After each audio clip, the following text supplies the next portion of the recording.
Expliquem-me como é que eu ainda não tinha lido isto. Expliquem-me só. Que eu não consigo perceber.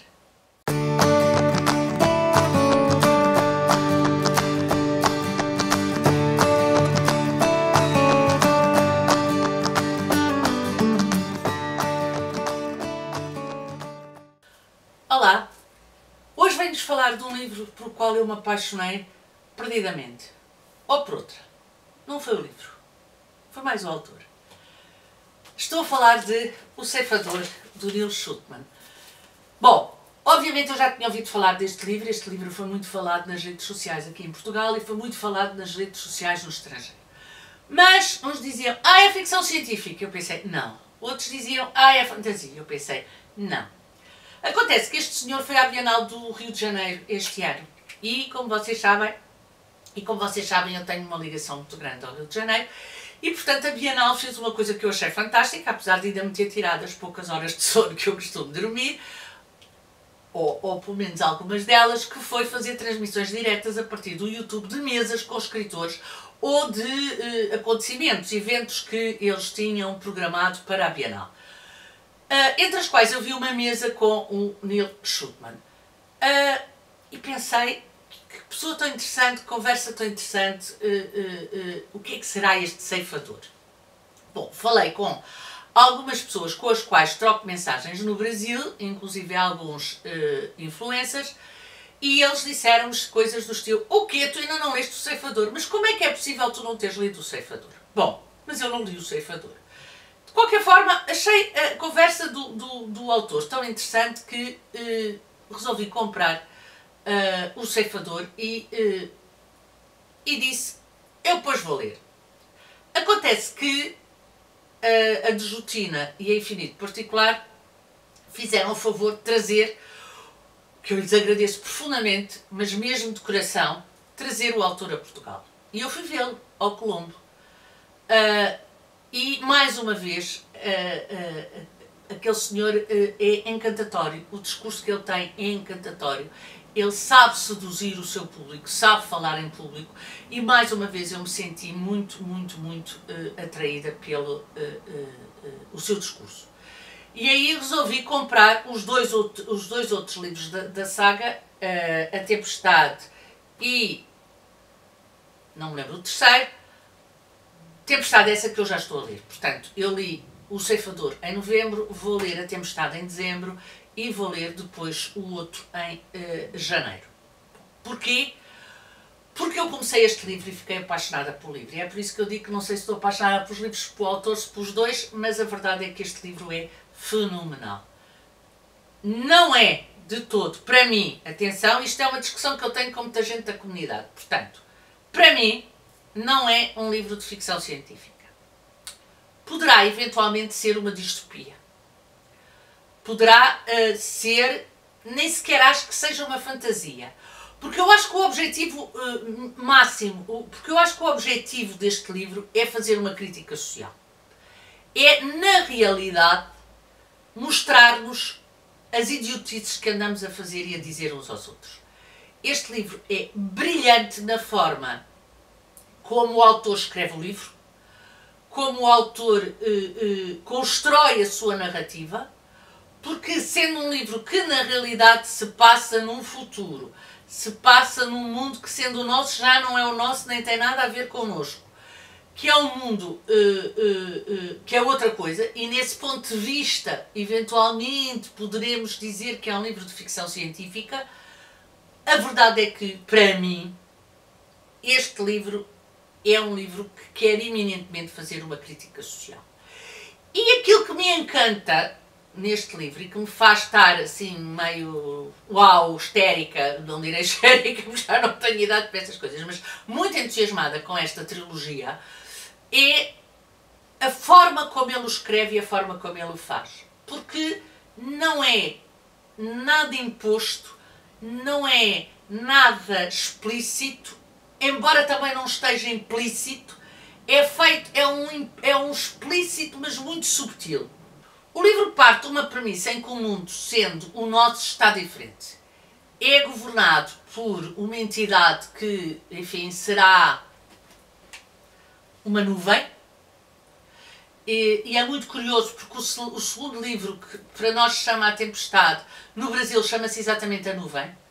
Portanto, é governado por alguém que é uma nuvem, mas que tem poderes limitados face a uma entidade chamada o Ceifador. Eu acho que não vos vou dizer muito mais do que isto, porque eu acho que é muito importante ir para o livro assim, às cegas, sem saber nada, e ir descobrindo este mundo. Bom, há um conjunto de regras que toda a gente segue, e há dois princípios que esses eu vou-vos contar, porque acho que não vou fazer spoiler. Acho que... Exatamente, acho que está na contracapa que são dois princípios que eu acho que encantariam qualquer ser humano. Não há doenças, não há dor, portanto as pessoas envelhecem, mas podem reprogramar-se e ficar mais novas outra vez, porque não há doenças nem há dores, e ninguém morre, a não ser que o ceifador a ceife. E portanto o ceifador é, assim, e está representado na capa, uma espécie de senhora que anda a ceifar-nos e a matar-nos. E o ceifador tem esse poder, embora também tenha regras.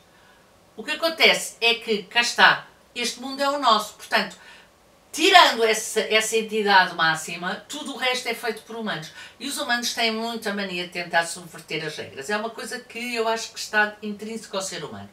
É subverter as regras. E, portanto, há aqui alguém também que vai tentar subverter as regras e este jogo de como se pode ou não subverter as regras, ou se deve ou não subverter as regras, é muito interessante. Ele fala de uma forma muito, mas muito, muito interessante e muito acutilante, ou seja, ele mete o dedo na ferida. Há pequenas frases que ele diz que nós partimos de um aspecto perfeitamente banal e depois temos ali um elemento mais profundo e que vem tudo na mesma frase e que está tudo construído na mesma frase e que faz com que nós digamos ups, com esta é que tu me deste. Porque muitas vezes são coisas do nosso mundo que nós não lhes damos importância, ou que nem sequer reparamos, ou que já começamos a achar normal e que não podemos achar normal. Estes ceifadores têm todos nomes de personalidades históricas. E isso volta a ser muito interessante. O nome que tem cada um destes ceifadores em função da sua personalidade. E mais uma vez nada é ao acaso. E mais uma vez está tudo brilhantemente bem construído. E portanto, esse é outro aspecto que eu gosto muito, que é os nomes.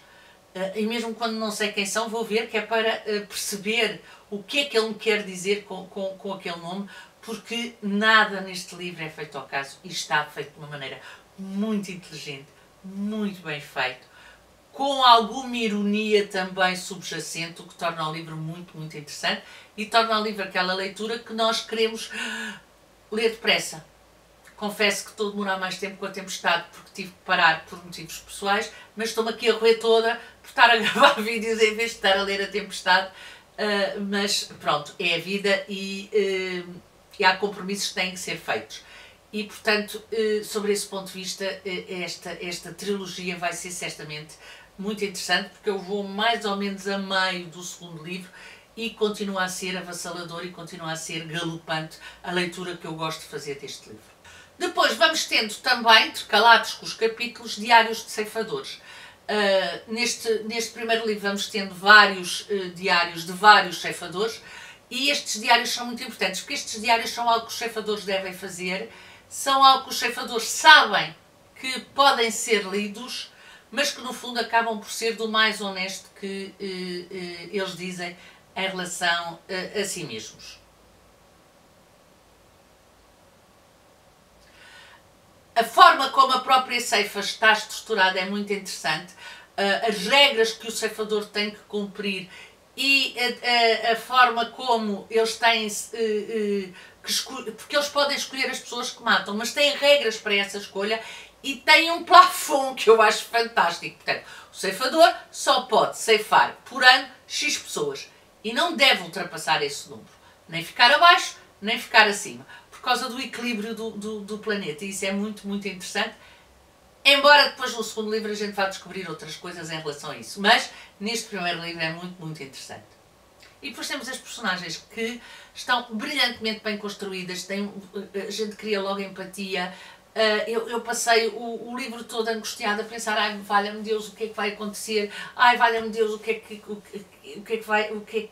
como é que eles vão sair desta? Não acredito que isto possa acabar desta forma, que está a ser acompanhado e que está a ser, cujo caminho eu estou a ver construir-se à minha frente.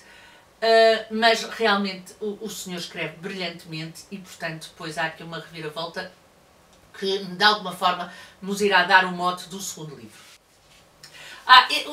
O Neil autografa os livros assim, eu não sei se vocês conseguem ver, e para este ele tem uma caneta vermelha. Atenção que ele assina cada livro com a sua cor de caneta, consoante as capas, e portanto para o ceifador é a caneta vermelha. Eu acho que para a Tempestade é a caneta verde, e para o último é a caneta roxa, penso que é assim. E deixem-me procurar. Exato, aqui num dos diários do ceifador,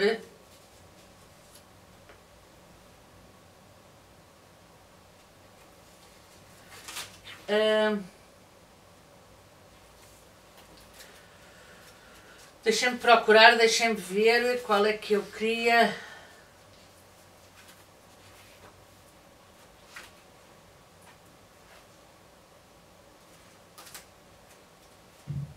Como vêem, eu tenho muitas marcas, muitos papelinhos, porque eu fui pondo interrogações, cheguei a pôr do estilo, esta análise é muito boa, muito bom.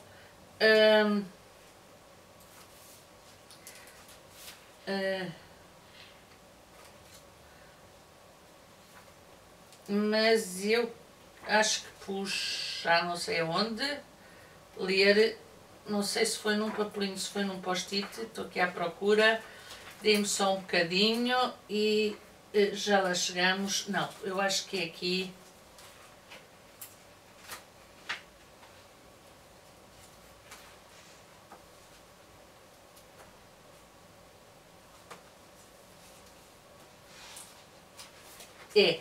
Que é um diário de um dos ceifadores, que diz assim: os ceifadores devem saber como avaliar a morte na sua justa medida, embora ainda existam coisas que escapam à nossa compreensão. A mulher que colhi hoje fez-me uma pergunta estranhíssima.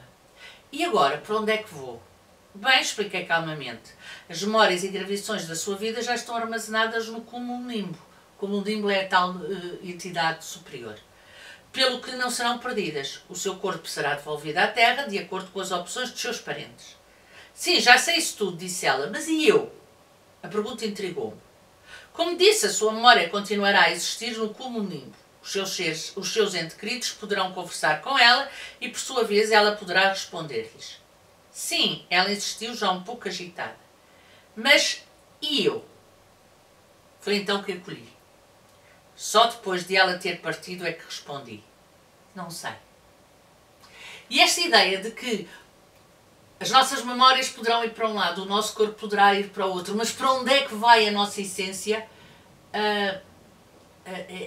O conceito cristão da alma, que eu acho que está aqui um bocadinho subjacente a isto, é muito interessante. E ainda é mais interessante pensar que num mundo mais evoluído, governado por quase, poderemos chamar, uma inteligência artificial,